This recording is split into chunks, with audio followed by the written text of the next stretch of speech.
Hello everyone, I'm about to glue the feet on Mr. Godzilla here.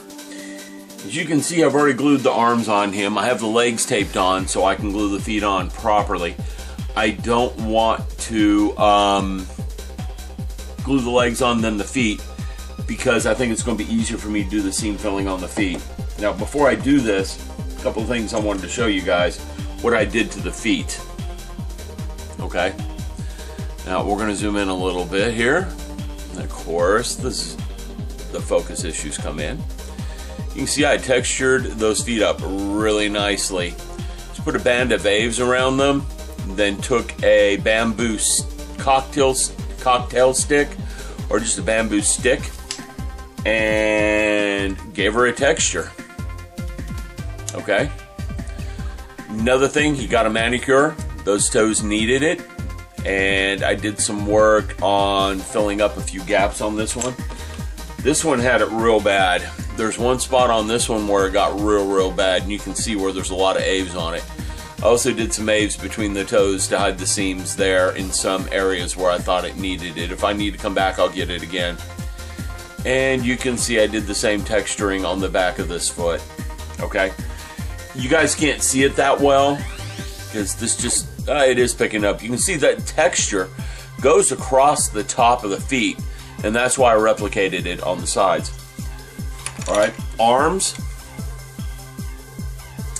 Yes, I'm going to have to fill that seam, but I don't think it's going to be that bad because most of those texture marks are going in the same directions. So I think it's going to be pretty easy to fill those seams on the arms. Okay, and again, we got the neck done, as you can see.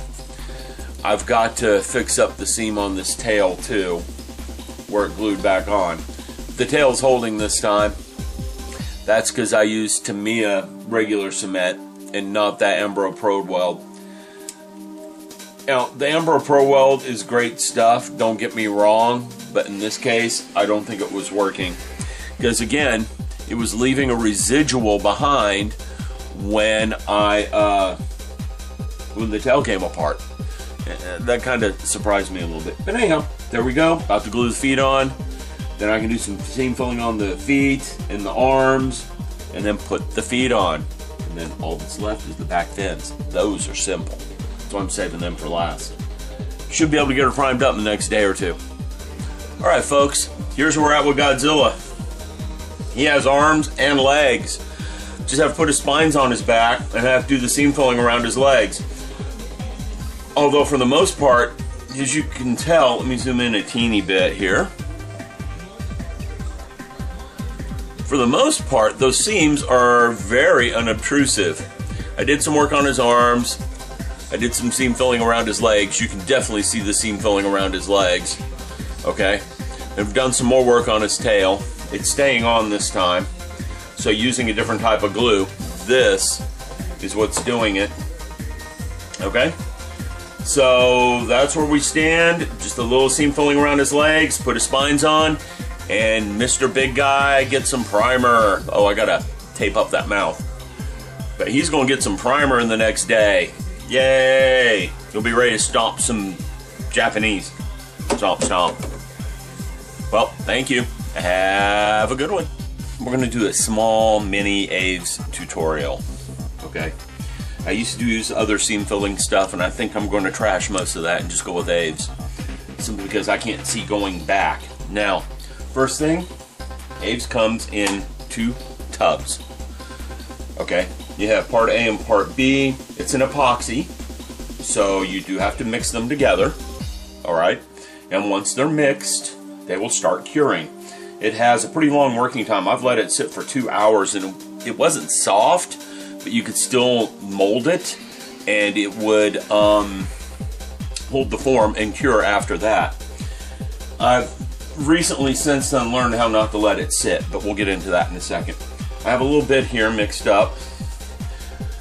This bit is way more than I need. I still haven't figured out. I'm still not good at approximating how much of this stuff I'm going to need. I'll get that figured out soon, very soon.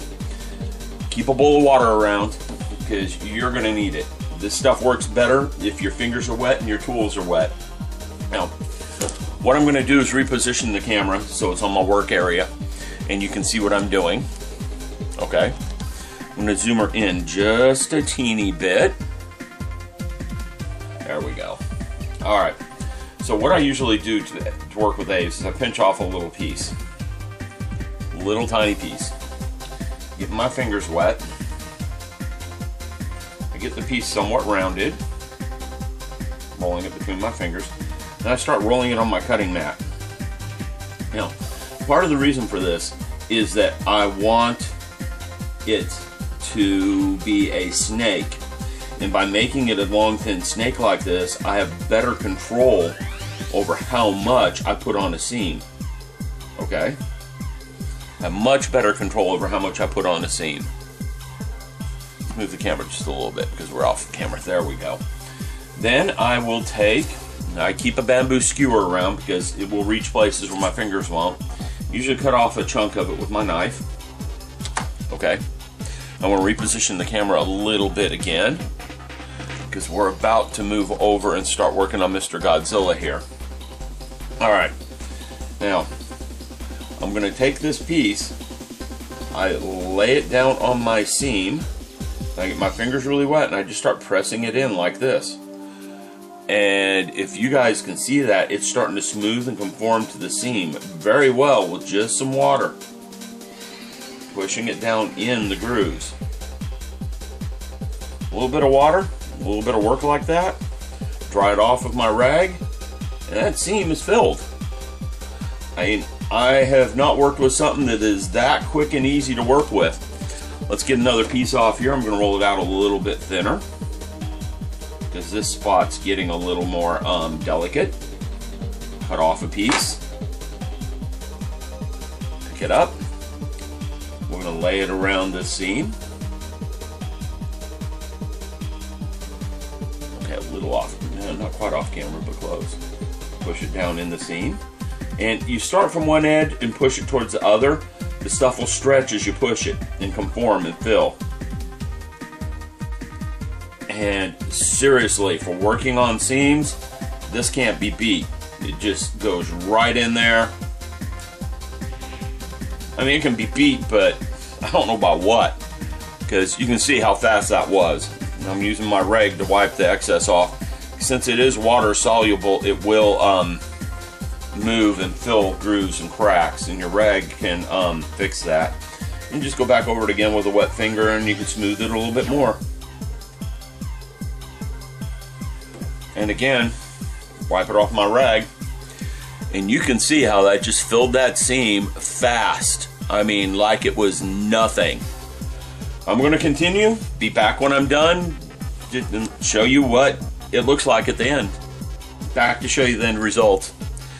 As you can see, there's a nice white line running around both his legs. Now, there's no textures to this line yet. I've got two choices on textures. I can let this cure for an hour or two and come in and texture it then, like I did with his arms, or I can let it wait and cure completely and then texture it like I did his tail. Okay? I might let this cure completely before I put any textures onto it. I think it might look better that way. But anyhow, it doesn't take much to do that with Aves. I think my whole working time here was around 5 minutes. I could have videotaped the whole thing, but I'm trying not to be quite so long-winded. As you can see, it's pretty easy stuff to work with. And I got leftover Aves. I always have leftover Aves. So I get to play with this and figure out what to do. Again, cleanup's pretty easy since it's water soluble until it's cured. There you go. I cleaned up my Aves mess. Yep, that's it. So you guys have fun. I'm going to turn this into a rock or something. We'll see. Laters. Well, tried to drill some nostrils. I have a Tamiya handy drill. It's for specifically for models, drilling holes in models. And well, I was using drill nostrils. I drilled some pilot holes, so it wasn't just, you know, drilling a hole to begin with. But the drill bit slipped a little bit. Let me show you what happened. See if you can see that. I'm sure you can. This camera does good as long as I don't zoom. Yeah, you can see it. Cracked the seam. I mean, there was a loud crack and the whole thing just came apart. Right up the nose, too. It's not anything I can't fix. It's just annoying. Well, I'm going to fix that. But while we're here, you can see where I'm at with Godzilla. Because I don't think I took any video at the end. I got him all together. The only thing I have left to do is fix the details around the nose.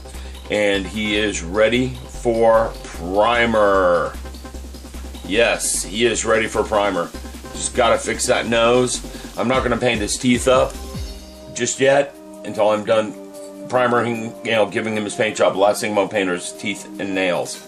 But he is ready for primer. So that's where Mr. Godzilla sits. Back in a bit.